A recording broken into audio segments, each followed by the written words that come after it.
Hello and welcome to Let's Talk About, a series spotlighting leaders, authors, artists, marketers, creators, and entrepreneurs, sharing tips and expert advice on business, media, technology, and frankly, life itself. I'm your host, Cynthia Nelson, three-time entrepreneur, Forbes contributor, investor, and advisor. Today, we're talking to someone I adore, so just shout out right here, I've known a long time, Don Moody, who's the founder and CEO of Codie Blocks and also the creator of Mia and Cody. Don, welcome to the show. Hi, Cynthia. Thank you so much. That's a great introduction. I love your podcast, and I'm always blown away by the intelligence of the people on it. So I hope I can keep up today. Well, it's my way of learning. So I get a lot out of as much as you guys get out of it, I get out of it too. And the audience definitely has great takeaways. I mean, we've known each other a long time, but nobody else on this podcast probably knows who you are. Maybe some do, but you've had an amazing career developing animated series for kids and 360 media entertainment properties. But how did this all start? Like, what's the journey? Tell us your story. My story, that's really two stories. Okay. The three, because it's two questions, the 360 media properties Yep. and why the kids focus. Yep. My journey as an artist is probably the reason for the 360 media.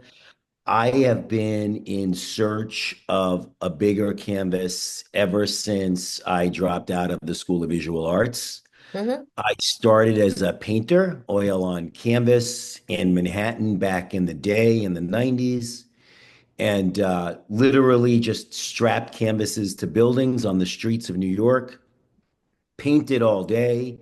And if I got lucky, somebody walking by would buy a painting from me at night. Hmm. And that was really my career start, if you will. Yeah, it's great. Uh, yeah. It's a little mix of fine art, commercial art, and 360, right? Yeah, yeah. And entrepreneurship 101. And entrepreneurship 101. I mean, really, my entrepreneurship is in my genes. I could tell you stories as a child living in an apartment building in Queens where we had no money and getting a bicycle was a big thing back then, and we couldn't afford one. But I noticed that people were moving in and out of the building on a regular basis, and they would leave parts of bicycles in the basement. And so I had this idea, could all these parts make a bicycle? That's And they awesome. did. And I had this really cool, odd-looking bicycle that kids wanted and bought from me. Oh, so funny. So, yeah, so I think I've been an entrepreneur for a long time and an artist for a long time. Um, but the 360 really is, for me, I think it's the power of art. I think art should do something. And so I went from painting on canvas to painting on t-shirts, um, hand painted designs that turned into silk screening so that I could do Hmm. more volume. Hmm. And those designs sold all over the world in department stores like Bloomingdale's and Macy's, all the way to Japan and Italy. And I started to really learn that I was more of a graphic designer than an artist. Hmm. And the t-shirt was a great way to practice graphic design. And that led me to the advertising business, which is where I really got my entertainment chops and real 360. Because if you think about it, advertising, before online shopping, right? Just to put Hmm. context, advertising was art that had to make you get up and go do something in the real world. Right. Yeah, definitely. So I think the 360 question is built in from my evolution of an artist going to bigger and bigger canvases, and then eventually to children's television, which I'll tell you why I picked children's television, but children's television and actually educating children in the real world is another big 360 move. And so I said it's two stories.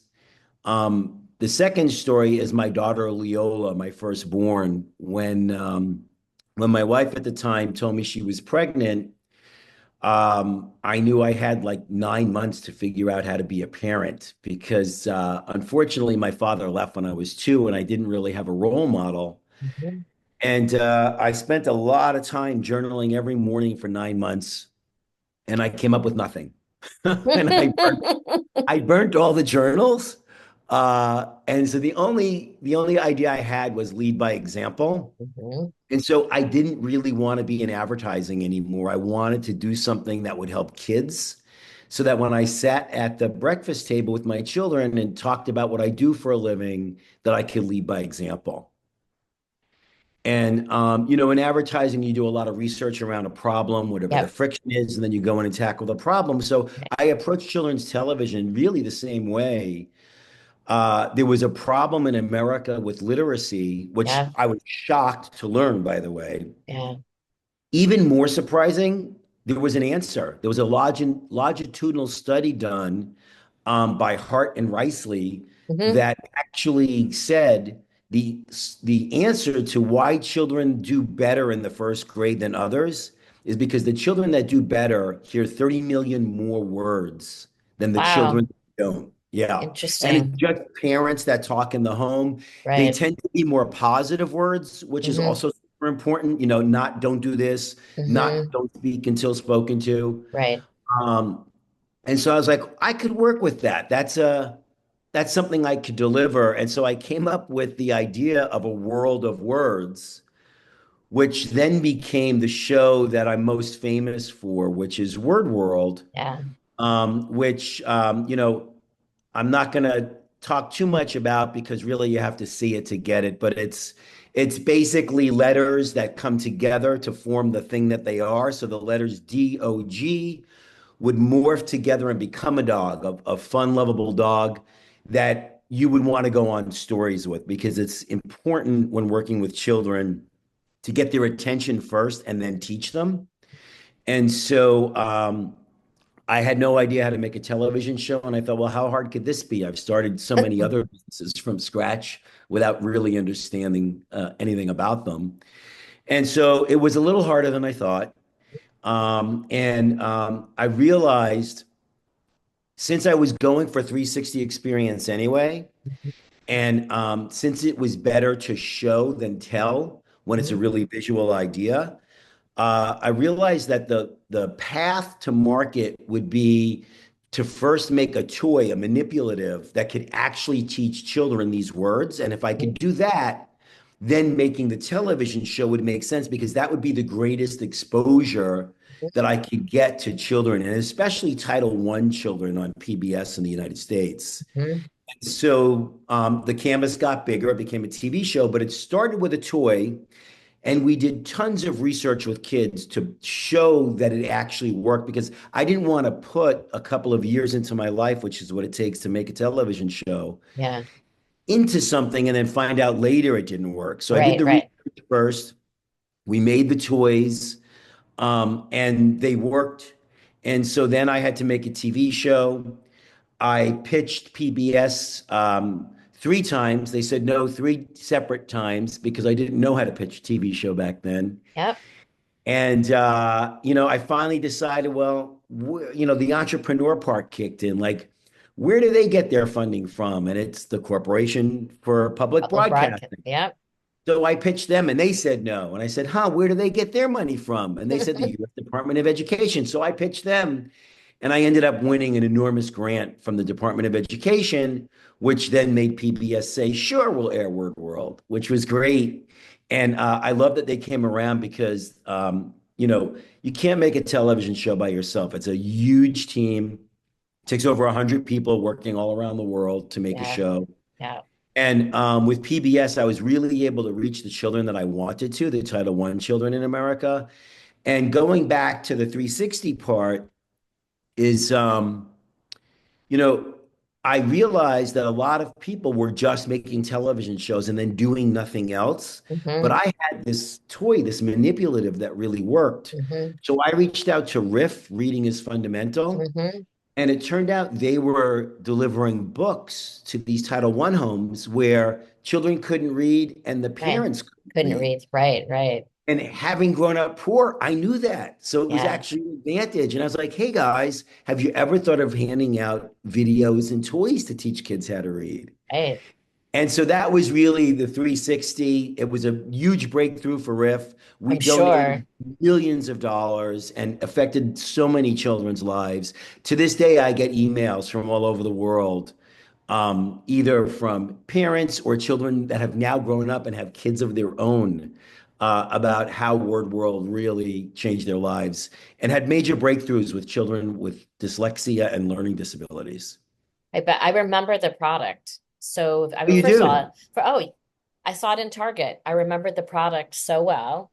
And Thank you. the animated series is absolutely beautiful. But, from there, you've learned so many lessons, right? How to create the product first, do all the research, get the grants, create a show. And now you've moved to creating Codie Blocks and Mia and Codie. I want the audience to understand what coding can do for kids. And you're talking to kids 3 to 7, but like what fundamentally are they learning at that age with Mia and Codie, the series, which by the way is also phenomenal on PBS. It's on in Canada and TVO and TFO in dual language. What are they learning? How is it helping them in other areas? So, first I'd like to take a step back and just talk about the inspiration for Mia and Cody, Yeah. if I could, Yes. and then maybe go forward and answer that, only because it actually dovetails right off of the Word World story, which Mhm. is one of the great things that happens when you win a grant from the government. Um, is they then want you to travel around the US and meet other people that are working on solving the same problems. Yeah. And I got very lucky to meet a guy named Mitch Resnick who created Scratch, which is, I think it's the most used coding language in the world right now and has been for many years. And I got to go up to MIT to the Media Lab where I met Mitch and a bunch of these students, and I was so humbled that they thought I could at all help them. And, their big pitch to me was coding is the new literacy. And so if I could do something to teach young children coding, if I could do for coding what I did for learning English, that would be a major breakthrough. And so that stuck with me for a long time. Making something simple takes a long time. Yeah. Mark Twain said, if I had more time, I'd write you a shorter letter. That's a great one. Yeah, he was so right. So I was like, oh yeah, I could tackle that. Little did I know it was going to take me 7 years of my life. Yeah. Um, but so, to answer your question, starting young is important. Mhm. Um, but I just want to say that I really started the same way, and I made a toy, this time an invention first, checked it with children, made sure it worked. I did a lot of research with hundreds of kids, and then went and made the television show. So the same model, the same 360 model, and the same idea that, hey, this creativity has to actually do something off of the television screen if it's going to be effective, in this day and age. Right. And of course, it's got to be great storytelling again because it is a TV show first. My second daughter plays a little bit of a role because her name is Mia. And Mhm. so I felt like, well, if I worked on the first one for my first daughter, I have to work on this one. So I really wanted a female lead because I felt girls were being left behind in the whole STEM movement, and Yep. particularly in coding. Um, but I think it's important to understand that in early childhood, and I learned this with WordWorld, the mind is ready. Children are born ready to learn. The mistake that a lot of people make in coding is they think you have to wait until kids can read Before and they, then they can learn to code because they have to write these programs. And if they can't read, they can't write the programs. right. Absolutely not true. What I learned in all the research from WordWorld, which was the second most researched show in television after Sesame Street, by the way, Wow. is children are pre-literate. right? They are actually reading and writing is very difficult. It takes three different parts in the brain to come together to read and write these abstract symbols, right? Mm-hmm. However, talk to a child, they'll tell you a Yeah. full story, Oh yeah, right? completely. Yeah, Oh, they're completely. so ready. And so I was like, well, how can I do that for coding? And I came down to emojis. iPhones had been born Right. and parents were giving their iPhones to kids. And if you give an iPhone to a kid, they will text you with a bunch of emojis. And if you Completely. have a little bit of patience and read them, they're telling you a story. Yeah. Yeah. It's amazing. And so I took that idea and I put it on blocks because for younger kids, having something kinesthetic is so important. It aids in the learning Mhm. and it makes it very age appropriate. And so I took emoji-like icons and put them on physical blocks so that kids could write their own programs. And the big thing I did was I put the blocks in a dock, which forced the children to go left to right. Because I learned again in WordWorld that children had a lot of trouble with where to start reading. Smart. They had a lot of trouble with left to right. They would even pretend to, if you asked a child, can you read a book? They'd say, yes, of course. You gotta love kids, right? Right. And And yes to then you'd hold the everything. book open. They don't know where to go. Well, or they would fake it. I'd say, okay, where are you reading from? They would either point to the picture or the Right. middle of the page. Uh-huh. And I was like, huh. So I really have to let them know where to start, right? And so the doc actually reeled them in and gave them a starting point. And that's all they need. They take off after that. So um, again, once I knew that this invention worked, once I knew this toy or manipulative, as they call it in the teaching world, Mhm. worked, Mhm. I reeled that back in and made the show. And the star of the show is Codie, a Pinocchio sort of robot who was created by a young girl named Mia. And Cody's just a young boy who wants to do everything a boy wants to do: fly a kite, ride a bicycle, go fishing. So, highly kid relatable stories. Except that the only way he learns to do those is if Mia puts the blocks in his chest to code him to do it. Interesting. So that was the real breakthrough, and children love to do what they see on television, and so then putting that manipulative in front of them made all the sense in the world, and they're off writing their own code, and they come up with ideas that you and I would never think of. Yeah, completely. I mean, it's an incredible story. I mean, 7 years. Like Yeah, again, it's like getting to simple and making sure it's right, 7 years. yeah. It's not a short period of time. And I remember when you were first talking about it, which was like 7 years ago, and I didn't understand really anything about STEM or coding at all.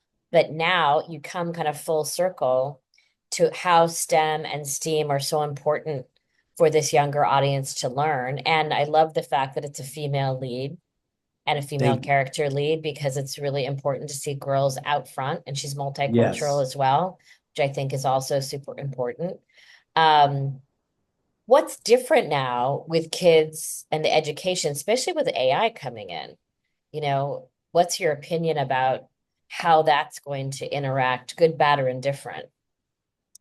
Yeah, so that's a really good question. I could reach for my magic 8 ball and shake it and give you a very accurate answer. But I think I would start with like what's not different, Right, right? right, So what's not different? What's the difference between a 5-year-old and a scientist? right. Age, Nothing. nothing. Yeah, Nothing, right? Curiosity, right, right? Asking questions, wondering, the joy of discovering something. right, Sounds like a scientist. The scientists just have more general knowledge, right, right? right. And so that's not going to change. And so introducing STEM at this young age is important because of that. And the other thing that's not going to change is parents, teachers, caregivers wanting to teach children. We are born to be great parents. Most of us are just born to be great parents, Yeah. and we're going to want to do that. So that's not going to change. And honestly, the kids themselves aren't going to change. So it's important to just, pause and think about that for a second. Hmm. And then the real thing is, I think when I grew up, there was a lot of rote learning. Hmm. They didn't allow calculators in the Right, classroom. right. Oh, yeah, I remember that. Yeah. Yeah, and so I think ChatGPT and all this AI is amazing. It helps me every single day. And the less I have to memorize rotely, the more my mind can wander Hmm. and the more things I discover. And so I think AI is going to let us discover again. Some people think humanity had its great discovery with the Renaissance and then Right, going to right. space. I think it's in the future because we're being freed up to wonder again. We can be children as adults now. Imagine all of that wondering and wandering that's enabled by AI. And the other thing I would say is having, been a heavy user of AI for the last couple of years, I've noticed a distinct difference in the way AI is interacting with me. Right.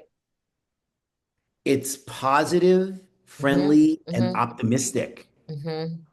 Now, if AI is truly going out and getting all the information of the world and bringing it back to me in Hmm. an optimistic way, Yeah. that says, wow, there's great hope out there. There's great hope in our future. And AI is a part of that. It's a very, very strong part of that. So, I can't guess what's happening in the next 2 years or 2 months, quite frankly, but I can tell you that I'm very positive on where it's going. Yeah. I think there's been a lot of spin related to the negativity of it and taking people's jobs and doing it. When I run into younger people who maybe have a creative writing background or art background, or it doesn't even matter. And oh no, I don't really use it because this is what I went to school to do is direct. Like, yeah, but this could help create storylines to start you off. Doesn't mean you need to use them exactly the way they're presented, but you can create more scripts, you can create more stories, you can create more things and let it do the other, again, rote, mundane things that you don't want to do, don't have time for it. So you can. I love the wondering and wandering that AI frees you up to do. That's a great, I think, kind of prolific thing to say, but I see it the same way. Friendly, positive, giving me information that I need quickly. But it comes back with, again, this global world that we have out there. I agree with you. I'm not afraid of it. I don't think parents should be afraid of it. It's here. It's not leaving anytime soon. It's just gonna grow. So we might as well actually learn how to do it. And I would think with like Mia and Codie and the product itself, you forcing them into this or the blocks, right? Well, blocks also in that way of left to right is also music. It's math, it's music, there are other things that come off of that left to right and those sequences. I've met a lot of people who are amazing at math that also play an instrument and read music. Yeah, that's a great Not surprising, It's a actually. great observation, and it's what Mitch really said, that coding is the new literacy. We are going to add English language learning, math, and music. It's just natural. Yeah. But to the AI and always learning point, I Mhm. just would tell you one other thing that's interesting because you talked about parents being afraid of it. Yeah. And the great thing is children aren't afraid of anything. Mm-mm. Um, One of the biggest things I discovered in my research with Mia and Cody, I went in to do research for children to make a more powerful, Right. more friendly way to teach children.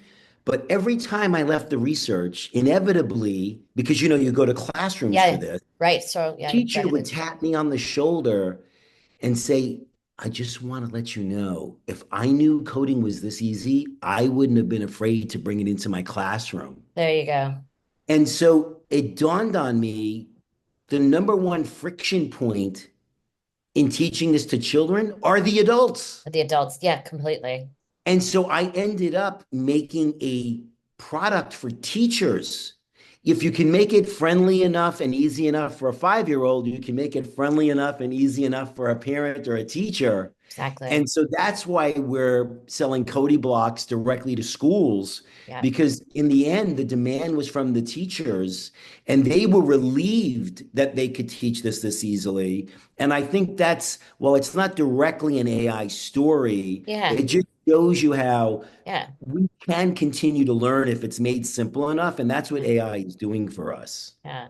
I love the education side because, sometimes these things are mandated, globally Yes. departments of education Yeah, or but a you school can't, district, you can but you mandate can't, it, but you can't force the yeah, and learning, right? you can't force the teachers to teach it sometimes. It's mandated, but if they're not into it, again, and it's not friendly, it's not easy. But then with Mia and Cody, obviously the animated series, but they sit down with a teacher set of it, and there's the Cody there that the kids can then play with. They're seeing interaction, creativity, you know, right Yes. away, and they're learning alongside of them how easy it is to do things.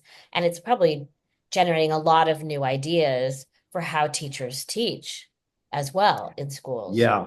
Yeah. I've gotten a couple of hugs from teachers already. It's the I love best that. part of my work, to That's be the best. honest. That's the best. Yeah.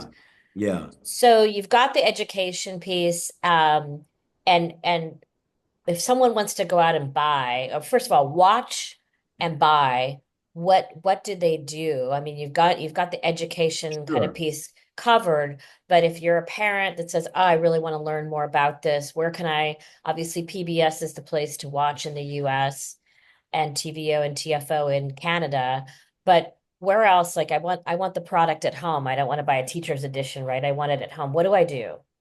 Sure. So that's a great question. And yeah, good shout out for PBS and TVO, who are really helping us spread the show. Yeah, Um, We also have a YouTube channel called Mia and Cody, great. and we have snippets of lessons there that parents can watch with their children. I highly recommend that.